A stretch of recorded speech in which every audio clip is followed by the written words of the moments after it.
The Goat House is back with an updated NFL mock draft just after the Senior Bowl. I have a trade in this one at the first overall pick.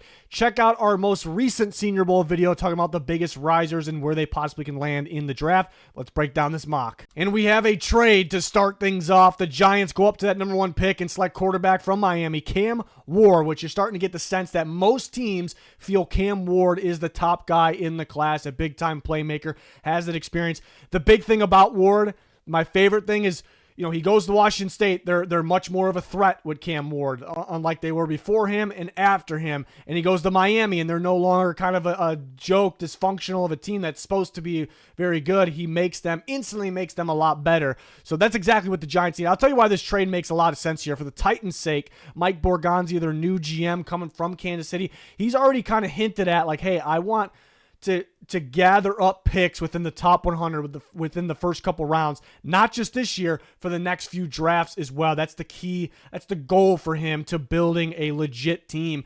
So what an opportunity to do that. Trading the first overall pick, that's really the best opportunity you're going to get at doing that. So it makes a lot of sense if they feel a quarterback is not worthy of the number 1 spot. The Giants, I think they'll be desperate enough to get a quarterback, to draft a quarterback very high. They're going to want to go up to get the guy they want most. They wanted to move up to get Jayden Daniels or even Drake May last year. They tried. It was very valuable, very tough to go up and get those quarterbacks. In this draft, it's a lot more realistic to go up and get these guys. And chances are teams they're not going to like Ward and Sanders equally. They're not going to be in love with both at the same time. So the realistic opportunity for the Giants to go up and get their guy. So I had some trade details here. Again, the value for going up and getting the pick, let alone the first overall pick, goes up every single year. So they swap 1 and 3. The Giants also get a 5th round pick, but the Titans get that early 2nd round pick from the Giants plus a 1st round pick next year. So the Giants don't give up a load of picks. It's just very, very valuable picks.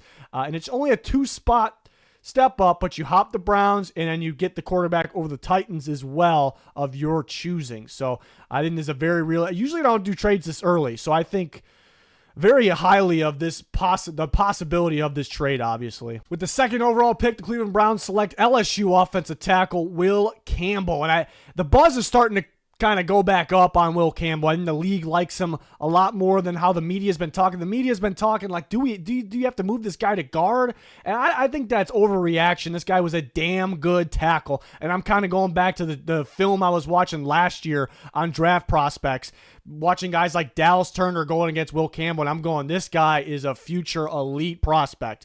That was last year too, and he was outstanding this year. So sure, some teams might prefer him at guard. Maybe they could use a guard more, so they would like Campbell there. But this guy's a tackle to me. The Browns' offense line was really good for a few years, and now it went back downhill. They got to revamp it, retool it a little bit. Why not go get a big-time offensive line prospect that's going to go a little bit earlier than where people are currently mocking him? I think they would probably take Cam Ward. I don't really see them having a ton of interest in Sanders, but we'll see.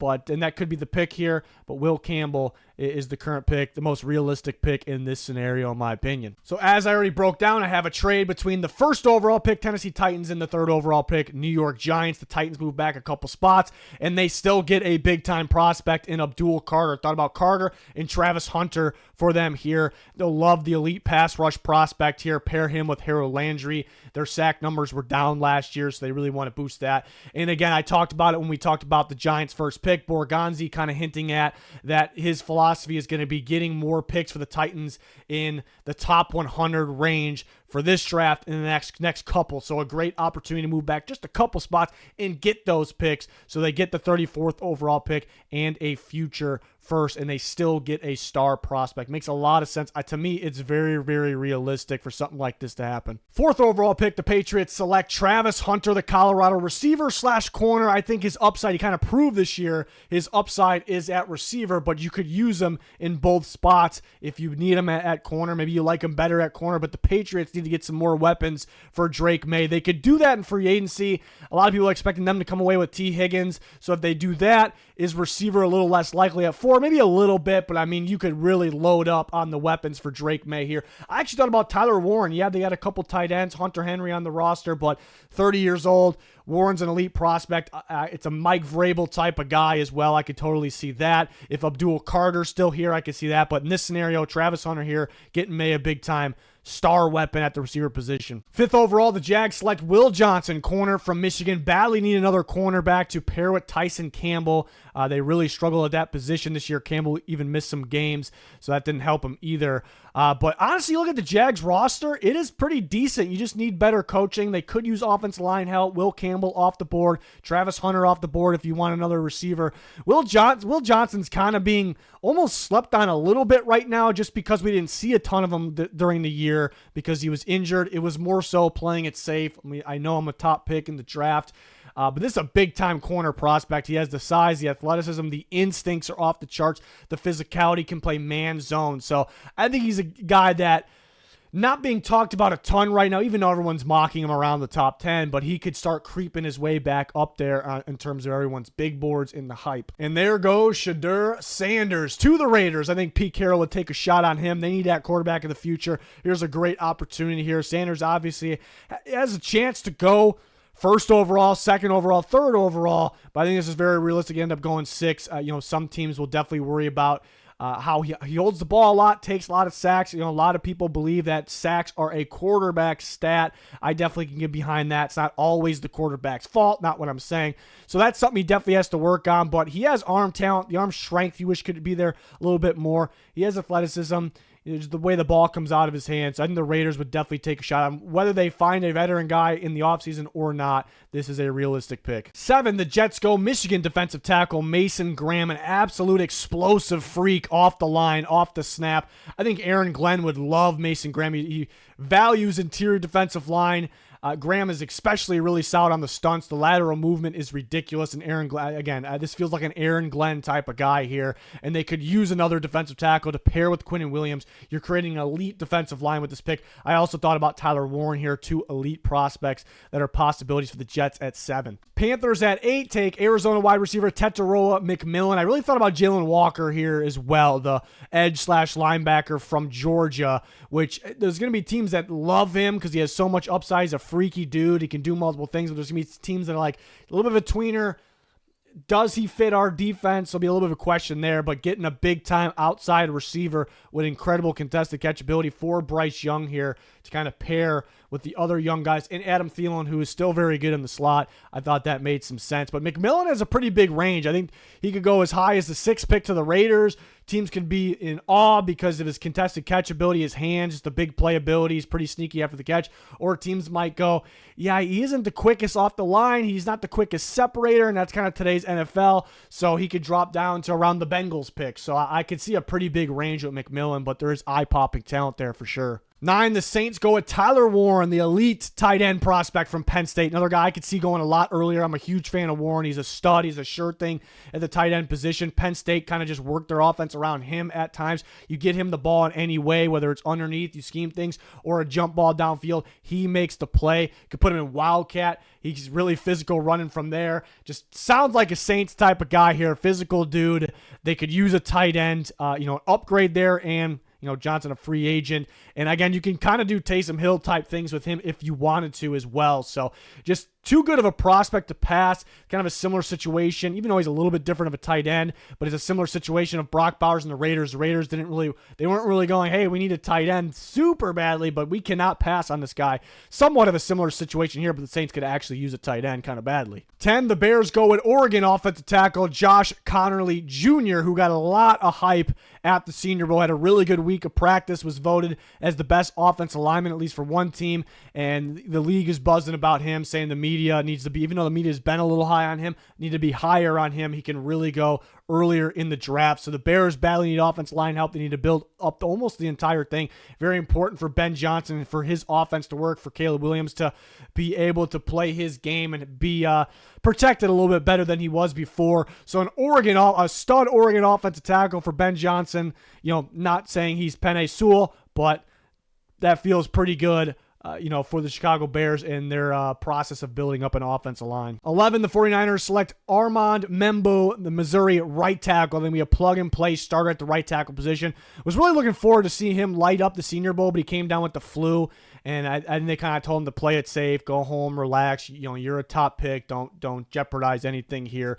Forcing anything that wouldn't be great. So it was unfortunate we didn't see him, but yeah, I mean, plug-and-play starter at right tackle. The Niners need that. They also could use a future left tackle, the left tackle of the future behind Trent Williams, and they can use some interior offense linemen as well. So they'll do some damage in free agency, but I don't think it'll be done until they get through the draft as well. 12, the Cowboys select Ole Miss defensive tackle Walter Nolan, who put on a show at the Senior Bowl, but he was a super good player throughout his college career as well, and he was a former legit top-tier recruit. So that talent's in him. When you start watching the tape, you see the explosive, like we saw in the one-on-ones of Senior Bowl practice, how explosive he is off the ball. You just cannot coach these things from defensive linemen at this point of the stage of their career. They either have that get off or they don't. They either can, jump the snap, react, the reactions. Those things you can't really coach anymore. So he's a freaky dude that can get in the backfield and be productive, stopping the getting pressure and stopping the run. So in the Cowboys, Matt Eberflus will really value that. Something the Cowboys don't have a ton of right now. Odighizuwa a little bit. He's going to be a free agent. I think Nolan's an upgrade there. I like that fit at 12 for a big-time Senior Bowl riser. 13, the Dolphins grab their offensive lineman of the future, maybe right now, Calvin Banks Jr. But yeah, they could use a future guy behind Armstead, or if they want to replace him right now. He was really good when in there last year, though, but they can start Banks on the opposite side, but he has a bright future, was arguably the best offensive tackle in all of college football. The only knock, he's got a little banged up down the stretch of the season, but the season was so long, something that the college football players, the young players, are not fully used to yet. So a lot of playoff teams kind of had that happen a little bit there, but the Dolphins definitely could use some offense line help, and they get it here with the big-time tackle. Colts grab that tight end that they badly, badly need. They get Colston Loveland, the Michigan tight end. Before this year, this was kind of being talked about. It's him being that top-tier tight end drafted. Then Tyler Warren had a monster season, so he's up there as well. But just because Warren's gone already doesn't mean Loveland has to go late first. He can go in the mid-range of the first round here. The Colts been badly needing a tight end. It is kind of needed for that Steichen offense to kind of get going. It really can simplify things. It really can mesh well with the running game, which is their thing with Jonathan Taylor, obviously. So I do love the fit here for Loveland. Or if they get their hands on Tyler Warren, that could be a little bit better. The Colts wanted to trade up for Brock Bowers in last year's draft. That was a phenomenal fit. And you have two options here at the top of the draft, and they find their way to get their hands on one of them. 15, the Falcons select Georgia pass rusher Jalen Walker. He played a little bit of edge and a little bit of off-ball linebacker. I mean, he lined up at inside at times as well, and he did a phenomenal job at both. I do like him better off the edge. I think actually that's where he's better, and he has so much upside there. He's a freak getting off the ball. He's a freak when going and getting the quarterback, and obviously a very athletic player and a playmaker as well. I think Ulbrich, new defensive coordinator with the Falcons, will really like him. He'll use him at times dropping in coverage because he has that experience. It seems like a good fit. But yeah, there's going to be teams that absolutely love Walker where he could easily go top 10. Again, I thought about him around that Panthers range. Or there's going to be teams like, God, what do we do with him exactly? He's a bit of a work in progress, even though he's a talented guy right away.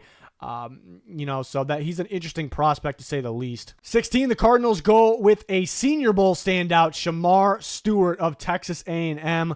The physicality is off the charts. You look at him, he's a 290 or so pound edge rusher, but he moves like he's much lighter. So you kind of get old school dominant defensive end kind of combined with the traits from today's dominant defensive ends. I think Jonathan Gannon will be a big fan of him. And they can move him around. They can play him off the edge, put him at 3 technique as well. Just moving around the defensive line because of his physicality. I think he'll be much, much more productive at the next level. He blew up plays. He's a big-time disruptor, so it's not like he did not make an impact despite not getting a lot of sacks. But different player than Chop Robinson, but Chop Robinson was that guy last year where I watched the tape and I'm blown away, but everyone's going, no, he didn't get enough sacks. Sacks aren't everything. You got to watch how these guys play and what they can become. Stewart definitely made some money at the Senior Bowl. 17, the Bengals go with Georgia pass rusher Mykel Williams, which he moved around a little different than Walker. Walker played off the edge and he played linebacker. Mykel Williams played off the edge and he played inside, and he was pretty good on the inside. The length is freaky. He has freaky length, physicality. His play in 2023 was better than 2024. He was trying to tough it out, play injured this year. Still was a factor. You wish there was more get off, more explosive off the ball. That's my one knock on him. And then he had the injury this year. Not that it's a major concern, but Al Golden and the Bengals could be looking for another pass rusher. They got to give Hendrickson a new deal, and they could be moving on from Hubbard sometime soon. So I do think they'll like the potential of Mykel Williams here. But yeah, teams can be mixed on him as well, just because he was playing hurt last year. Georgia had him sitting and reading or playing inside sometimes, so it's hard to fully grasp on what you are getting sometimes with these Georgia defenders. Seahawks go with Alabama guard Tyler Booker at pick number 18. Badly need interior help. I think we talk about that every time. Booker, this is probably like the latest he'll go. I think he could go as high as the Bears pick, could go to the Cardinals, thought about that. But the Seahawks, probably doesn't get by this point here, get an upgrade at big need guard position here for Seattle. Another Senior Bowl standout, Mike Green of Marshall, who was extremely productive this year. And then you sometimes worry about, guys coming from a school like Marshall. Didn't play the best competition, but he has a solid tape, solid play against Ohio State and Virginia Tech. He's a stud. He's a tiny bit undersized. It's not really a huge worry as long as you have some length, which he does. It's not really a huge worry anymore for the edge rushers, but he stops the run very well, and he's very productive getting after the quarterback. He's explosive on the ball. He has several ways to win.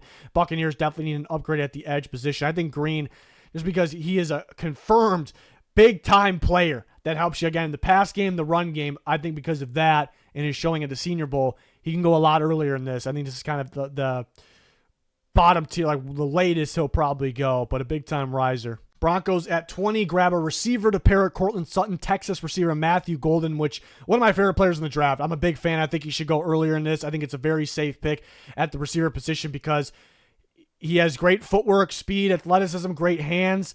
He gets separation. He gets open. He's consistently open the way he wins. It is so tough to guard because of his movement. And he has the athleticism. Again, he'll go up and catch the ball, too. Usually those guys don't really have that. So he checks a lot of boxes. I mean, he's not the biggest dude. That's really the only thing he's not checking. But you look at the top receivers in the NFL, they aren't the biggest guys in the world anymore, unlike 10 years ago. So I think a good option here for Bo Nix in the Broncos. I personally think Golden should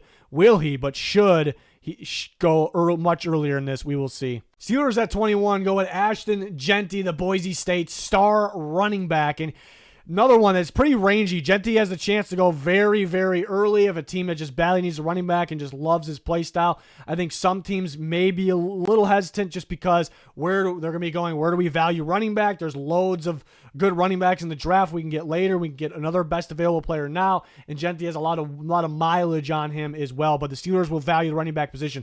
Najee Harris is a free agent. Jaylen Warren is a restricted free agent. I'm going to guess that maybe Harris goes somewhere else. The Steelers get him back cheap maybe. And then Warren comes back. How long is he around for? He's a high-end running back too. And Arthur Smith, his scheme, really valued running back position. So I think they'll like Jeanty if he is here at 21. 22, the Chargers grab Michigan defensive tackle Kenneth Grant, a massive body and does not move like it though. He moves like a much smaller, much quicker defensive tackle. He has tremendous upside with more reps.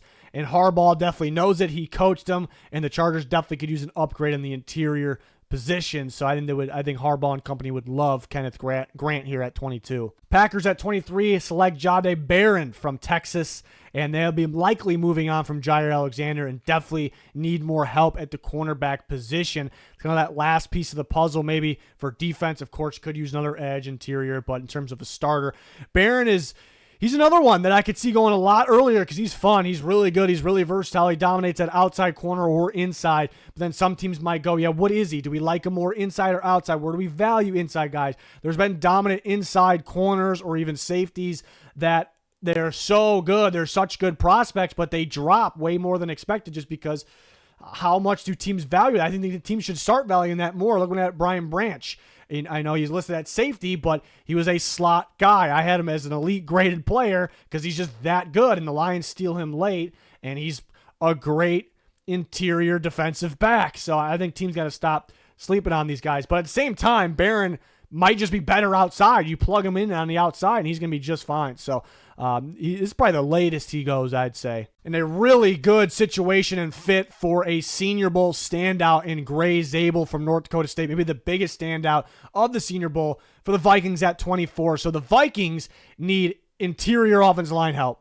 And not just one or two spots, all three. They can use two guards, and they could use a center for the future, even though Bradbury is still under contract. But they need upgrades all three spots. Zabel was a fantastic tackle and has reps across the offensive line. And at the Senior Bowl, he got reps on the interior, including center. And teams believe he has tremendous upside either at center or at guard, but he has the ability to play tackle. So like I said, it's a perfect situation because the Vikings badly need, they could use the guard at either spot or they can use the center. And Christian Darrisaw, their star left tackle, has had injuries, including last year. If he goes down, boom, you could put Zabel out there at left tackle. So 28 out of 32 NFL executives, so GMs, voted him the best player at the Senior Bowl practices all week.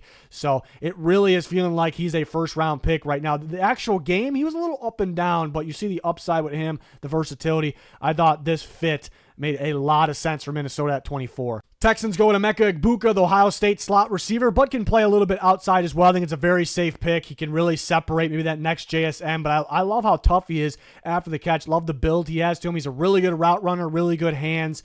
Fantastic receiver. A big reason that Ohio State was so good because they're receivers once again. The Texans definitely could use interior offensive line help. Zabel just went, but they definitely need receiver help to pair with Nico Collins. I think Stroud would be pounding the table for a guy like this, just like he was pounding the table for Tank Dell, who now has multiple injuries in 2 years, so they definitely need some more help here. This fit makes a ton of sense. Rams at 26 go at Florida State corner Azareye'h Thomas, who is a physical press corner, like his upside in zone, but he is very solid in man. But the Rams are starting to mix it up a little bit more. We saw it down the stretch of the season in the playoffs. They used to be just strict under Raheem Morris, strictly cover 4, cover 3 defense only. We are not running man. But man, this defense has a bright future. We saw that on paper. They didn't look that great because they're full of these young players. But man, they know how to develop. New coaching looks good on defense, and again, a lot of young guys with a bright future, and you add they need a corner still. They're really solid in other spots.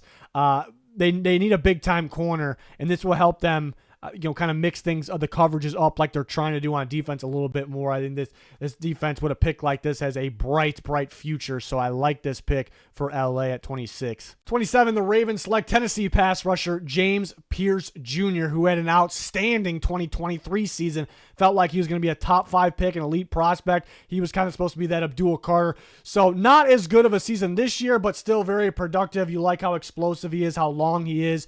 And again, his closing speed, his finishing ability on the quarterbacks.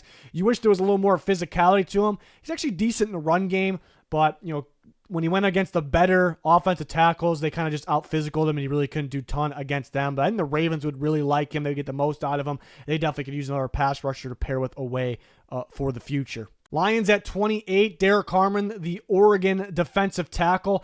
I mean, the defensive tackle class is absolutely loaded, but Harmon might be at the top in terms of specifically shedding blocks. The way he throws guards off him, very, very impressive. Helps you stop in a run, but can collapse the pocket as well.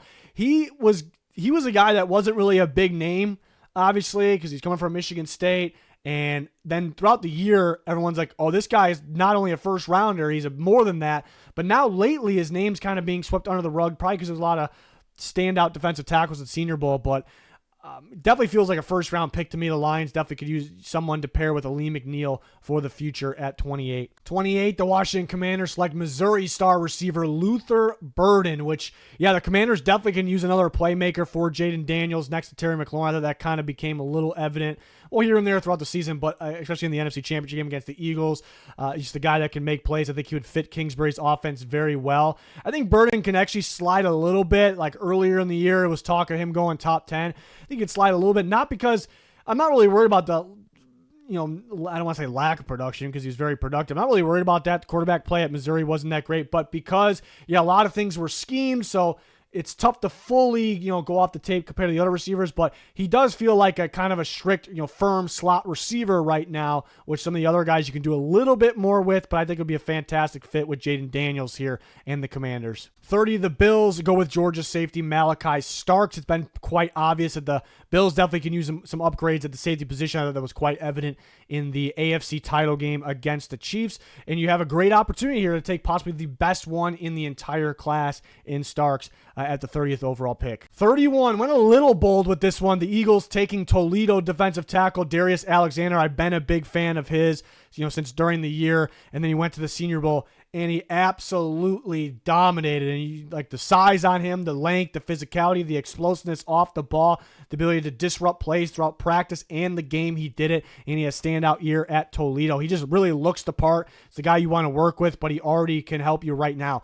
Couple things. The Eagles really value interior defensive linemen. They might lose, we'll see, Milton Williams in free agency. They like having a rotation. Jalen Carter could be out there most of the snaps, obviously. Well, no D tackle in the NFL is playing 90% snaps, but he can be out there for a good amount of snaps. Jordan Davis, as good as he is, he's not a guy you put out there for even 75% snaps or 70%. You want him, in that 60 range, kind of in specific scenarios, majority of the time. So they really value having an extra guy, and a guy like Alexander who can kind of move around the defensive line. And again, a lot of hype from the Senior Bowl. Maybe this is a little bit too much hype, but this is one of these guys that there's always those sneaky guys that end up going late first. I think this is one to watch. And a bonus, the Eagles took a Toledo guy in the first round last year. That's not why I did this, but in Quinyon Mitchell, that worked out very, very well for them. So just feels like a guy the Eagles would really, Howie Roseman and company would really, really like here. So it's kind of a sneaky, bold one that I think is more as time goes on, it's not going to feel that bold, but one to watch. And obviously the Eagles in the Chiefs draft spot could be flipped depending on what happens in the Super Bowl. But for right now, this is the way it sits. And I have the Chiefs selecting at 32, Ariante Ursary, the offensive tackle from Minnesota, who was another Senior Bowl standout in one-on-ones. He kind of felt like a wall. Even really good pass rushers just were not getting by him. So feels like a guy that's kind of worked his way in the first round. Could even see him going earlier in this. Ohio State offensive tackle Josh Simmons is another guy that was tough to kind of leave out, but he did have that knee injury throughout the year. So even though he's worthy of a first-round pick because the talent, does he slide out because of the injury? And there's some other as the process goes on, we're learning more and more. This draft class is a lot better than everyone expected. There's some good guys that we left outside the first round here in Senior Bowl players. A lot of Senior Bowl standouts. Really made some money. And check out our recent video. We had the Senior Bowl standouts with where they're going to go in the draft now and which teams they could possibly go to. So check out that along with our free agency videos that are already up and cut videos. And there are more of those definitely planned for this upcoming week, along with possible trade videos and more. So we got you covered, everything NFL. So join us, like, subscribe, turn notifications on. It's going to do it for this one. Thanks for watching. Goodbye.